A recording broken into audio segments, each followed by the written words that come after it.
What's going on, guys, and welcome to another Doctor Who review. Today I'm going to be reviewing the 15th Doctor Ncuti Gatwa story, Wish World. It is part 1 of the 2-part finale for Series 15. Yes, that is the number we're on. Season 2, Series 15, whatever you want to call it. It is the first part of the finale, Wish World. Of course, spoilers straight away, getting into it as we always do. Kind of coming off from the last episode, the Interstellar Song Contest, we had the introduction of the Rani. Of course, Mrs. Flood being the Rani, but now there's 2 Ranis. And yeah, that was coming into this episode, and I was interested to see what was going to happen here. So anyway, without further ado, let's get into the cast. Ncuti Gatwa as the 15th Doctor. He is very good in this one. To be honest, he doesn't really play the Doctor for most of this episode. He is playing John Smith because they are in this world that it was giving me very much WandaVision vibes. If you've ever watched WandaVision, really good show, by the way. I really did enjoy WandaVision, the Marvel show. It's kind of a world where, it's like kind of like the 1950s, but it wasn't, because it was still 2025, but a lot of things looked like the 1950s, so a very interesting concept going on there. But yeah, things were going weird. The Doctor didn't seem to know he was the Doctor. He was just calling himself John Smith. And yeah, there was some weird stuff going on there. We'll get into those bits later on, but generally, yeah, the Ncuti was playing John Smith for the majority of this episode. Didn't really know he was the Doctor until right at the end. But all in all, performance-wise, yeah, good stuff from Ncuti. Farada Sethu as Belinda Chandra. Similar sort of story. I mean, she's still playing Belinda, but she's playing Belinda Smith here because she's married to John Smith. And yep, she has a child. It's Poppy. We'll get to that later on as well. Yeah, there's some weird stuff going on in this episode, that is for sure. But yeah, all in all, performance-wise, Varada does a good job. She has one moment where she screams for some reason. I mean, I think she's starting to figure out. She's starting to have doubts, which is a big thing about this episode. And yeah, she starts figuring some things out, and she just kind of runs off into the woods and screams. It's a bit of a weird scene, to be honest. But yeah, what can I say about that? But performance-wise, generally, all good. I'll also mention Millie Gibson as Ruby Sunday, because although she doesn't actually, she does see the Doctor very briefly in this episode, but she's honestly one of the more main characters in this one, and she is credited in the opening credits, so I will mention her. But yeah, she's a fairly big part of this episode. She finds Shirley, the scientific advisor from UNIT in the wheelchair. Of course, she doesn't really know what's going on anymore, and there's some whole thing there with the disabled people. It's hard. I can't really get into it right now. I think I've got that somewhat in my notes. I had a lot of notes here, and there was a lot of weird stuff going on. But yeah, she basically teams up with them for the majority of this episode. And yeah, once again, performance-wise from Millie, good stuff. On to the notes about this episode. The Rani can turn people into anything she wants. So the episode starts with the cold open, with the Rani going to, she's in, I think it was Bavaria, 1865, I believe it was. She goes to this house. This guy has 7 kids. One of them, just been born, a baby. And she takes the baby and she kisses it on the forehead and then blows, and first of all turns the mother into a bunch of flowers. She then turns all the other kids into ducks and turns the father into an owl. So it seems like she has some weird powers where she can turn people into weird things. I think now thinking about it and, figuring out what was going on throughout the episode, it was something to do with this baby, because I'll get to the baby shortly. But that baby was giving her the powers to turn people into these things, I think, is the general consensus here. It's not really explained, and it was very strange at the start of the episode, but it did get me slightly intrigued. The Doctor and Belinda are married with a child. That child is Poppy. So Poppy from the Space Babies, which we saw her appear in the story in the engine. Didn't really know what was going on there. She's back here. She's the Doctor and Belinda's child. Very confusing, very weird. Really giving me WandaVision moments here, with them waking up. It's like 1950s-esque.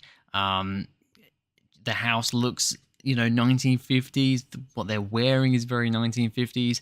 It was interesting. And yeah, they've got this child, Poppy, and it's very strange. Conrad is on TV talking about Doctor Who as if it is just a story.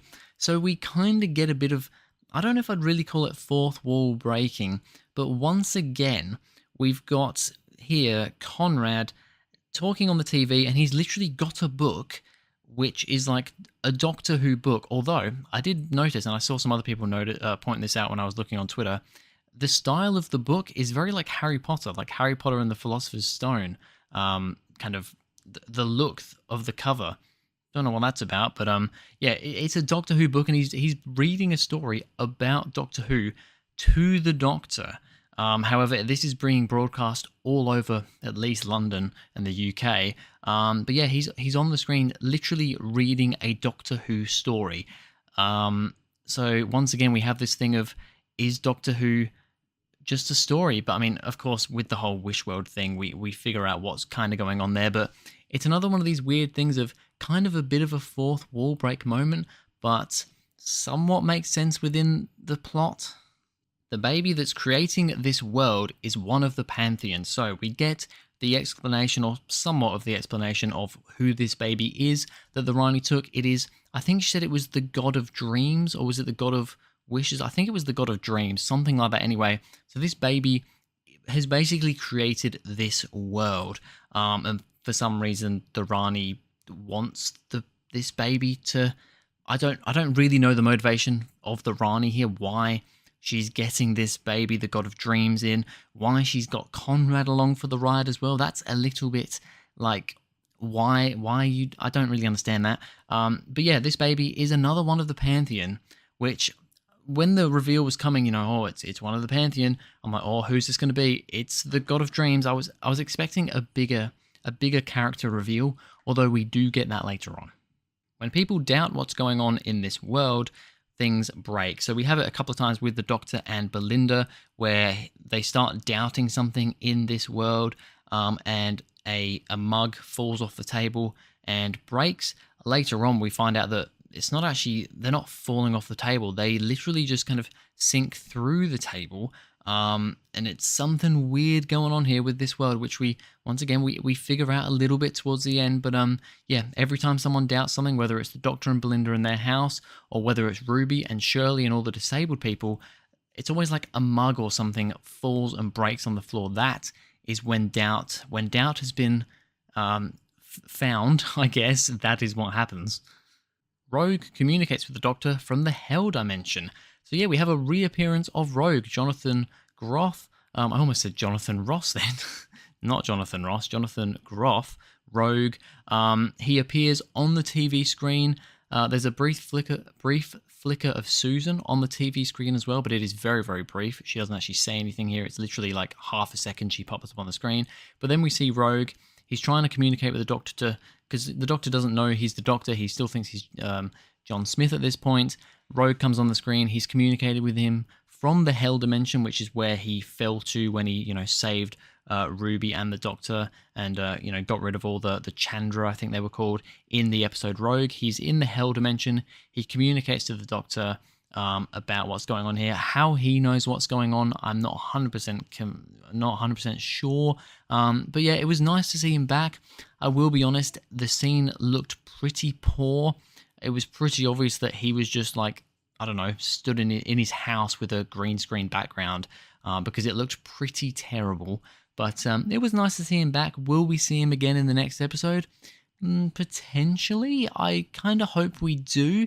But yeah, the fact that it was such a, I don't know, a small little moment, and also a very, like, this was done at his house, not, properly with other people around, makes me think maybe he won't be in the next episode.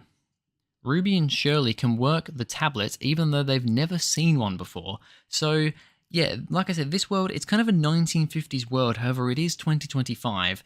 The buildings and everything look very modern, but there's a lot of other stuff going on that isn't very modern. All the disabled people seem to have been cast away by this society, and are kind of living like homeless people in the slums in tents. However, Shirley mentioned something about, I've got no money, I'm struggling to survive, but I've got this really high-tech wheelchair. And there are these weird little things where, everything's 1950s. The TVs and everything are all, box TVs from the 1950s, 1960s. But every now and again, there's these little things that are kind of slipping through. I also noticed, a lot of people's clothes are kind of 1950s, but Ruby's clothes, not really. She looks more like she does now, and I found that a little bit confusing, why some of these people blend in with this time more than others. That was a little bit strange. Maybe that will be explained in the next episode. But yeah, they also have these odd little things here and there that have bled through into this time, like this tablet. They don't have tablets in this world, but yeah, it's like an iPad tablet.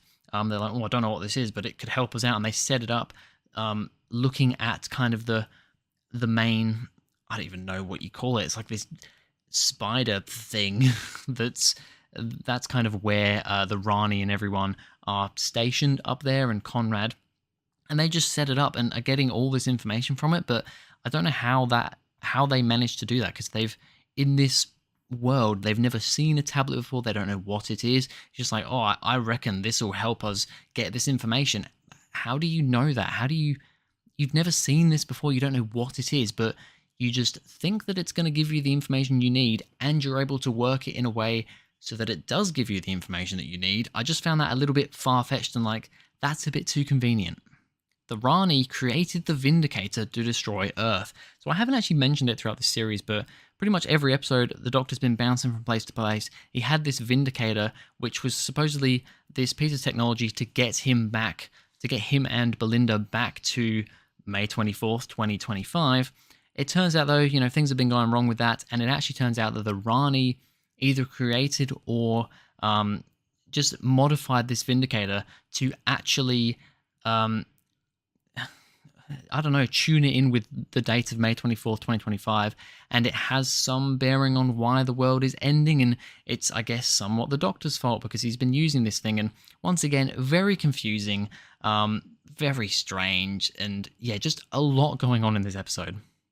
And my final point, Omega is the lost god, sorry. So yeah, there's been this mention about the lost god. At first I thought, is that going to be this dream, the god of dreams, this baby? But then it's revealed that it's Omega.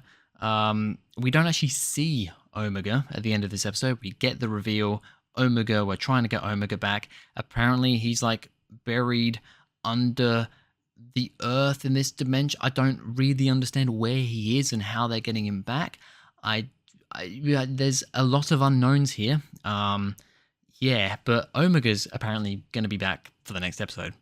So that's all my notes on Wishworld. Just a couple of other things I want to mention, and that before I get into the rating, and that is there's a lot going into this final episode, and I'll be honest, I'm a little bit worried. I was worried last series when we had The Legend of Ruby Sunday, an episode that I actually really liked. I haven't watched it back a second time yet, but even with the disappointment of Empire of Death, I really liked, and I think I really still do like The Legend of Ruby Sunday. It set up things well, it was good pacing. This episode, once again, it's setting up, it's a pure setup episode. It's setting up a lot of stuff. I'm worried though, because, Empire of Death wasn't satisfying with what they did with Sutek, with what they did with Mrs. Flood and everything like that. It wasn't satisfying. I'm worried here because I think this has got even more setup going into this final episode. Let me just talk about it. So villains-wise, we've got the Rani. We've got Mrs. Flood, who is technically another Rani. We've now got Omega as a new villain, a villain that we haven't even seen in this episode. So we'll see him, I assume, next episode.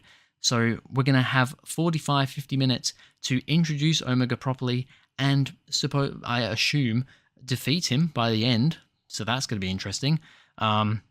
We've also got Conrad. He's a villain of some kind. And we've got this God of Dreams, who I guess is, my thought, is probably going to be more of a plot point than a villain itself. But that's essentially 5 villains in one episode. So I'm very worried about that going forward. We've also got to figure out what happens with the Doctor. At the end of the episode, the Rani destroys the balcony. He goes falling towards Earth, which is, being destroyed beneath him. How's that going to get resolved? I expect that's going to get resolved in like the cold open or right at the start. So that's not a big issue, but there is a lot going on into this next episode. So before we get to that next episode, we've got to give a rating out of 10 for Wishworld. I'm going to give it right now You know, I'm actually going to go a 6.5 out of 10. I wrote down a 7.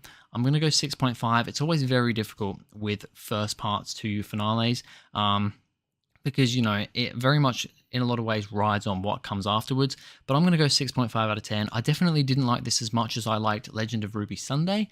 And yeah, I am quite skeptical going into the Reality War, the final episode of the series, because there is a lot to go through. There is a lot to go through into that episode. So yeah, a 6.5 out of 10 for Wish World.